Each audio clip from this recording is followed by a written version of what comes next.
I'm free, no problem. Khorang nini ang knao nung no ang vai so ye ma tongo nini.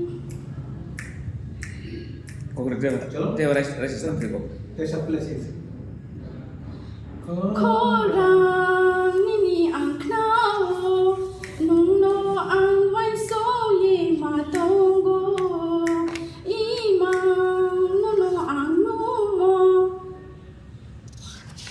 Lain kau hamdan. Dohin kahama ke relax ni te happy lanci jadi kau. Relax mana? Nung no ang vai so ye ma tongo imang no ang no mo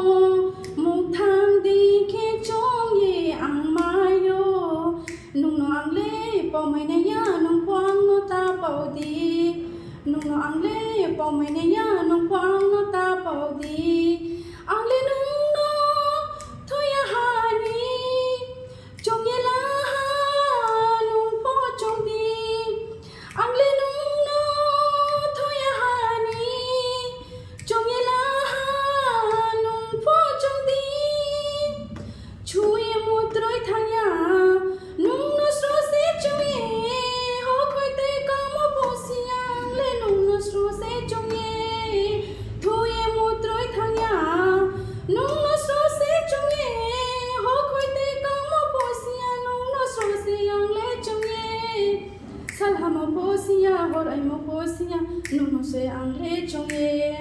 sal ha mo po si ya hor ai mo po si ya nung no so ang le chui